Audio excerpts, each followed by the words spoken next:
Talking Luther College men's soccer with head coach Chris Garcia-Prats. And coach, reviewing the past week, Co came to town last Wednesday. You picked up your second conference win. What were the positives you took away from the Co game?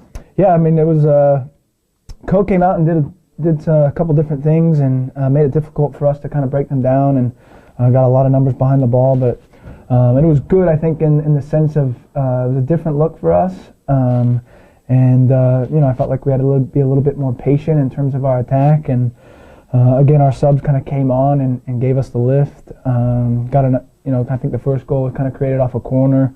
Ryan Medina was right in that mix, and then Nigel Nielsen, one of first year, who's had a really great season so far, got his first goal, which was positive. And then once we got those two goals, I think we got kind of rolling. And then Saturday night, homecoming weekend, Dubuque came to town. You knew it was going to be a good matchup with Dubuque. Exciting game, double overtime. You guys finally got the victory. Just talk about Saturday night as a whole. Great atmosphere and a great game.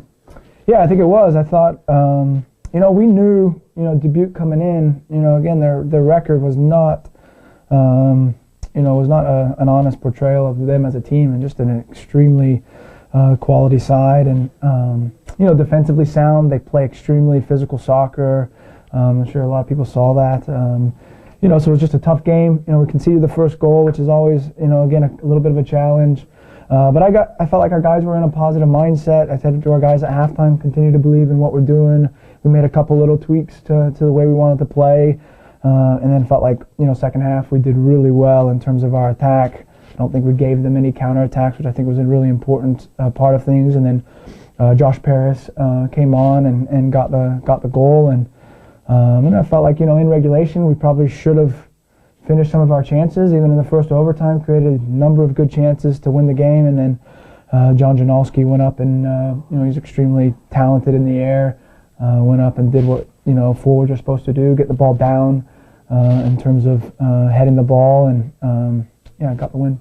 And you talked about conceding that first goal. That's something that's probably happened more than you've wanted it this year. Talk about the balance of trying to end that trend, but at the same time, your guys have kept the faith enough that even when you concede that first goal, you've usually been able to come back and win. Now, what's the balance between those two? Yeah, I mean, I think, it's funny that you say balance. Balance is kind of one of the, I don't know, the word of the week this week in our training sessions, just trying to find that balance.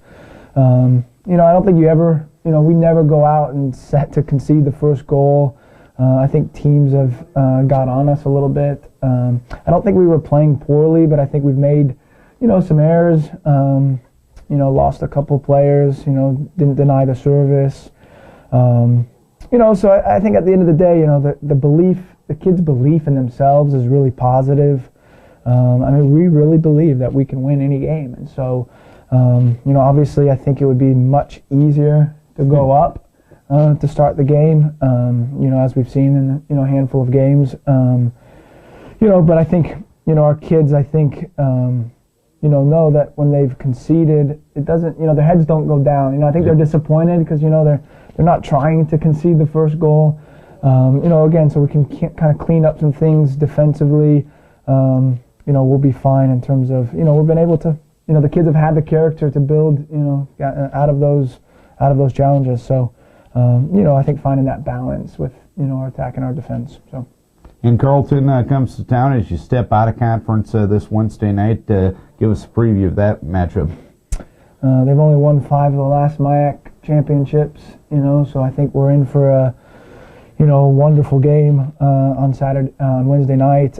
They've got, a kid as a freshman who was an All-American, so he'll be up front, and they've got 2 kids at the back who are both 6'4", 6'5", center back. So, we've got our hands full with Carleton. We've only had 1 loss this year. We've only conceded 6 goals. An extremely disciplined, organized team, and so it's always been a battle. Last year they put 5 on us, and so we'll remind the team of that, going into Wednesday night, and so. But I think our kids will be up for the challenge. And then you're on the road in conference play on Saturday. You go down to Simpson. I guess it's been 2 weeks since you've faced someone who used to be associated with the Luther soccer program. So the statute of limitations is up, but just overall talk about the Storm. Yeah, Rick Isaacson, former goalkeeper here at Luther, probably one of the most decorated goalkeepers at Luther. He's just done a phenomenal job of kind of resurrecting Simpson into the program they are. I think they're 8-2-2 right now. Just an extremely dangerous team. They play extremely hard. They've got some attacking players that can really cause your problems. One of the local kids, Mitchell White, I think scored 9 or 10 goals already again this year. So they've got a potent offense, and so they'll be looking forward to having us there. Just over with all the conference changes, they've been here. I think 2 of the last 3 years, and so to have I'm sure for us to be there at their place, I think it'll be kind of a nice environment to play in. All right, Coach. Hopefully you can keep the positive results going, starting Wednesday night with a couple of tough tests this week. We wish you best of luck. Thanks. Chris Garcia-Prats talking Luther College men's soccer.